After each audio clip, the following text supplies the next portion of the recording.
Gara-gara ChatGPT, Microsoft jadi bahan pembicaraan lagi dalam konotasi yang positif. Dan itu penting. Kenapa? Karena selama hampir 2 dekade ketika Microsoft dipimpin oleh Steve Ballmer, ia berubah menjadi raksasa tambun yang lamban.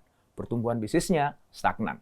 Lihat aja grafik ini. Microsoft tidak lagi inovatif. Nggak keren lagi. Kemudian di tahun 2014, Steve Ballmer digantikan oleh Satya Nadella. Dan ia mengubah segalanya. Hanya dalam tempo 8 tahun, Nadella berhasil mendongkrak nilai pasar Microsoft 8 kali lipat dan menjadikan Microsoft keren lagi. Apa sih yang Nadella lakukan? Mari kita telusuri kisahnya.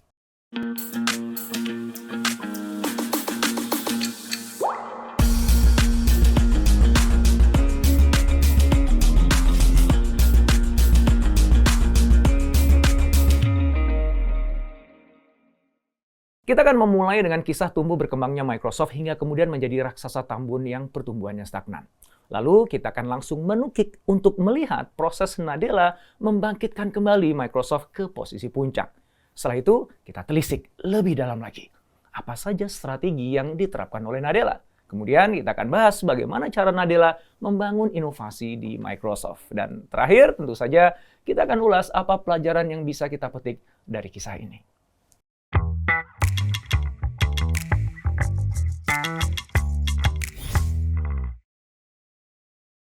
Microsoft didirikan oleh Bill Gates bersama Paul Allen pada 4 April 1975. Produk pertama mereka adalah perangkat lunak Interpreter Basic untuk mengoperasikan salah satu komputer pribadi pertama, yaitu Altair 8800. Secara komersial, produk itu sukses dan ikut mengangkat reputasi Microsoft sebagai penyedia perangkat lunak. Reputasi itu membuat IBM meliriknya, sehingga pada tahun 1980 mereka meminta Microsoft membuatkan sistem operasi untuk personal computer pertama mereka, yaitu IBM PC. Setahun kemudian, Microsoft merilis MS-DOS untuk dipakai di dalam IBM PC. Selanjutnya, pada tahun 1985, Microsoft meluncurkan Windows yang terus dikembangkan. Sehingga tahun 1990 meluncurlah Windows versi 3.0 yang memiliki kemampuan multitasking. Produk itu sangat laku karena terjual 1 juta kopi setiap bulannya. Sehingga dalam tempo 3 tahun aja, Windows 3.0 telah dipergunakan di hampir 90% PC yang ada di dunia. Beranjak ke tahun 1995, Microsoft memperkenalkan Windows 95 yang menjadi produk yang fenomenal.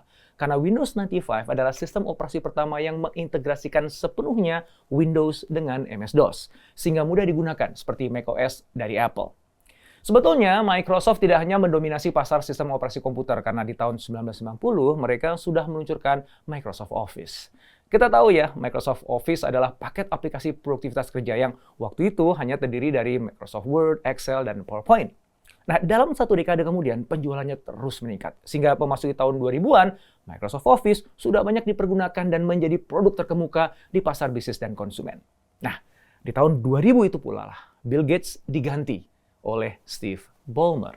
Nah, itu jadi titik awal stagnasi Microsoft. Karena sepanjang masa jabatan Steve Ballmer sebagai CEO sampai tahun 2014, inovasi jadi barang langka. Microsoft dikritik karena lambat berinovasi dan gagal merespon tren-tren baru dalam industri IT. Microsoft hanya fokus mengeksploitasi produk inti seperti Windows dan Microsoft Office. Mereka terlambat masuk ke pasar seluler dan media sosial, sehingga jadi tertinggal dari Apple dan Google. Ketika mereka berusaha mengejar ketertinggalan itu dengan memproduksi Windows Phone, mereka gagal. Nah, kehilangan pasar smartphone itu dianggap sebagai kesalahan strategis terbesarnya Microsoft. Dan nggak cuma itu, mereka juga kalah bersaing dari Google dalam bidang pencarian internet dan layanan cloud computing.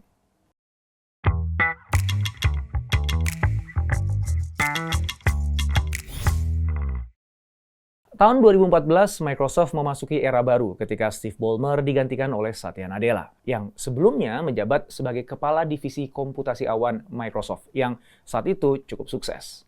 Nadella menyadari bahwa perusahaan itu sedang mandek, sehingga dia kemudian mengumumkan untuk menemukan kembali jiwa Microsoft yang menjadi alasan keberadaan perusahaan. Begitu katanya. Nadella kemudian mengubah visi Microsoft dari a computer on every desk and in every home menjadi empower every person and every organization on the planet to achieve more.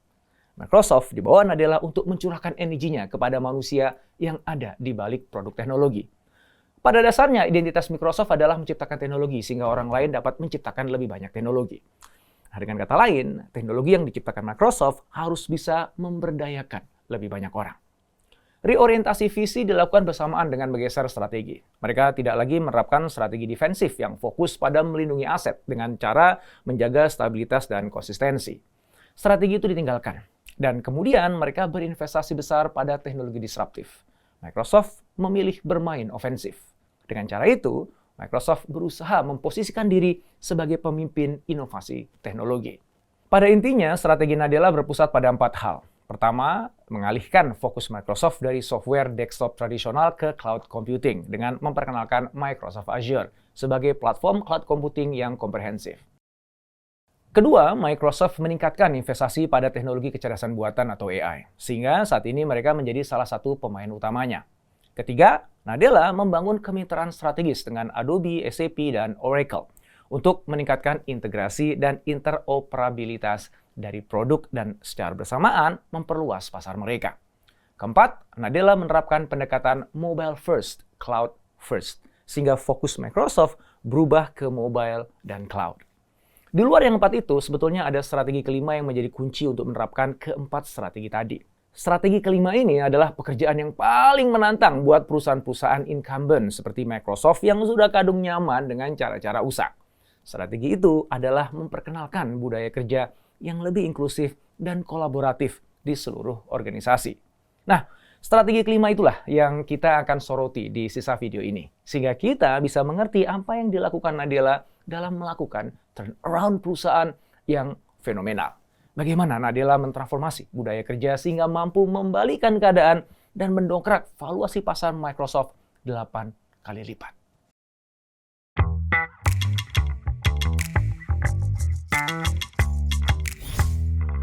Ketika Microsoft kehilangan ruh inovasinya, budaya inspeksi sedang tumbuh di dalam perusahaan dan penilaian atasan terhadap bawahan sangat-sangat ketat. Sehari-hari, para manajer hanya menikmati kekuasaannya. Bonus yang besar, ritme kerja yang serba teratur dengan tantangan yang sifatnya hanya teknis saja. Mereka menghindari risiko dan suka bermain politik internal sehingga kolaborasi antar divisi jadi terhambat. Yang lebih parah, mereka cenderung menolak inovasi. Ini konyol ya, karena teknologi yang terus berkembang kan seharusnya diikuti oleh inovasi. Nadella memahami kondisi itu dan karenanya dia segera mengembangkan apa yang oleh psikolog Stanford Carol Dweck disebut dengan growth mindset. Maksudnya, setiap orang di dalam perusahaan harus mau bersikap terbuka, terus-menerus belajar, dan mengambil risiko. Para pemimpin menurut Nadella harus berubah dari orang yang tahu segalanya menjadi orang yang mau belajar segalanya. Nadella tidak hanya meminta bawahannya untuk berubah, tapi dia juga mencontohkannya. Dia sering menggali pemikiran para bawahan dengan cara mendengarkan apa yang mereka sampaikan secara empatik, lalu mendukung ide bawahannya dan bukan hanya sekedar menilainya. Nadella juga mendorong mereka untuk berani mencoba hal-hal baru serta belajar dari kesalahannya. Sikap keteladanan Nadella sebagai pemimpin digambarkan oleh Jean-Philippe Courtois, salah satu pimpinan Microsoft, sebagai berikut. Dia membersamai Anda, dan Anda bisa merasakannya. Anda juga dapat melihat bahasa tubuhnya.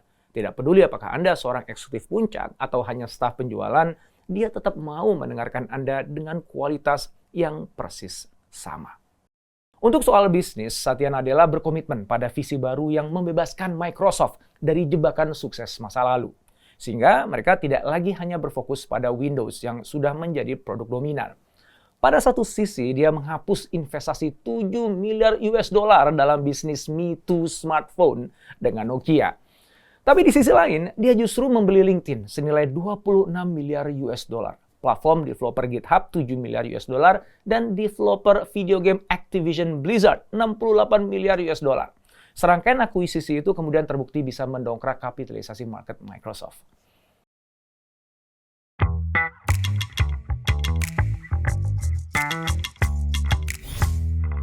Di era sebelumnya, Microsoft memberlakukan sistem stack ranking. Nah, di dalam sistem itu, para manajer menilai kinerja karyawan dalam kurva lonceng. Artinya, dengan persentase tertentu, karyawan dikelompokkan dalam kategori karyawan berkinerja tinggi atau karyawan berkinerja rendah. Akibatnya, penerapan sistem itu menumbuhkan budaya persaingan yang sangat kompetitif di antara mereka. Persaingan itu kemudian menghambat kerjasama di antara karyawan, karena masing-masingnya akhirnya terdorong untuk bersikap lebih mementingkan kesuksesan individu daripada suksesnya perusahaan. Mereka juga cenderung saling menahan informasi atau menolak bantuan dari rekan kerja supaya status mereka sebagai performa teratas tetap terjaga. Sikap-sikap seperti itu lambat laun menciptakan lingkungan karyawan yang arogan dan saling tidak percaya, sehingga menghambat proses kolaborasi dan inovasi. Sistem seperti itu kemudian diganti Nadella dengan proses evaluasi kinerja yang lebih menekankan pada kerjasama tim, kolaborasi, dan umpan balik yang berkelanjutan. Sistem baru yang dinamai One Microsoft dan dirancang untuk mewujudkan lingkungan kerja yang lebih suportif dan kolaboratif serta mendorong karyawan mau saling bekerja sama. Nadella juga mengurangi kontrol terhadap para engineer dan membebaskan mereka mengeksplorasi kemungkinan-kemungkinan baru. Dia mengatakan bahwa para engineer adalah arus utama inovasi di Microsoft. Kebebasan para engineer membuat Microsoft bisa menangkap peluang dan juga bisa lebih baik dalam mengatasi ancaman masalah yang muncul mendadak. Meskipun begitu, Nadella menekankan bahwa inovasi harus dilakukan oleh semua karyawan. Karena semua karyawan punya hak untuk berinovasi bagi perusahaan. Nah, Nadella memang selalu mendukung munculnya ide-ide karyawan. Itu bisa dilihat ketika 5 tahun sebelum jadi CEO, dia mendukung gagasan Chris Bradley, seorang veteran Microsoft yang terlibat dalam penciptaan Office XP, OneNote, dan Sway. Waktu itu, ia menginisiasi lahirnya Microsoft Garage, yang tak lain adalah laboratorium ide dan makerspace bagi karyawan Microsoft. Microsoft Garage dibuat untuk memberi kesempatan karyawan bereksperimen dan mengeksplorasi gagasan selepas mereka bekerja. Untuk bisa mewujudkan ide-ide kreatifnya, karyawan didukung sepenuhnya, supaya bisa mendapatkan apapun yang mereka butuhkan. Nama Garage dipilih karena kenyataannya banyak perusahaan teknologi berawal dari garasi. Dan istilah itu juga mencerminkan gagasan inovasi dan budaya startup. Inisiatif Microsoft Garage memang unik dan relevan dalam menumbuhkan inovasi sehingga nggak heran ya kalau kemudian Nadella memberikan ruang yang lebih luas untuk aktivitas Microsoft Garage. Bahkan pidato pertamanya sebagai CEO dia lakukan secara live streaming dari The Garage Space. Program-program yang ada di Microsoft Garage dirancang untuk membangun tradisi kerjasama di antara sesama karyawan lintas departemen dan menumbuhkan kreativitas. Selain itu juga memupuk tumbuhnya budaya inovasi dan mendorong karyawan untuk mau mengambil risiko dan mengejar ide-ide baru. Proyek-proyek yang dikembangkan melalui Microsoft Garage itu macam-macam. Ada pembuatan dan pengembangan aplikasi, perumusan layanan baru, pembuatan perangkat keras, bahkan sampai dengan pengembangan kecerdasan buatan. Memang proyek-proyek tersebut seringkali hanya jadi eksperimen dan nggak semuanya akhirnya berhasil. Tapi keberadaan Microsoft Garage memberikan ruang untuk Microsoft pada akhirnya bisa menghasilkan beragam inovasi dan solusi.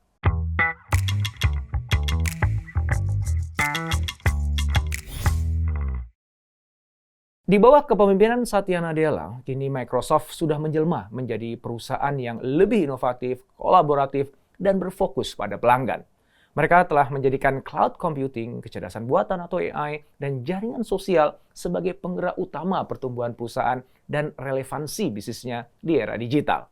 Akhir-akhir ini, nama Microsoft kembali melambung gara-gara kemitraannya dengan OpenAI, sebuah organisasi penelitian yang didedikasikan untuk menciptakan kecerdasan buatan umum dan bermanfaat bagi umat manusia.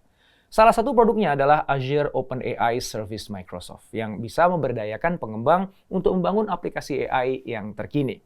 Aplikasi itu bekerja dengan memanfaatkan kemampuan pemrosesan bahasa alami yang kuat, seperti penyusunan teks, ringkasan, terjemahan, pertanyaan, dan jawaban, serta analisis sentimen.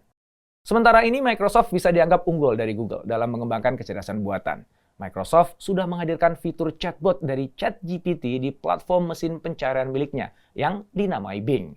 Microsoft mengungkapkan bahwa Bing dengan fitur AI terbarunya bisa membantu pengguna mencari informasi yang kompleks, terperinci, dan terkini. Microsoft juga sudah menghadirkan Microsoft Teams yang mendukung AI percakapan, sehingga bisa membantu pengguna berkomunikasi lebih efektif dan juga efisien.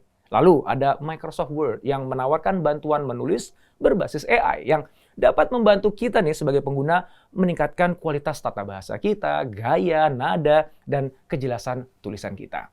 Dengan menggunakan Microsoft Word AI, kita bisa membuat laporan, esai, blog, atau bahkan newsletter dengan sangat mudah.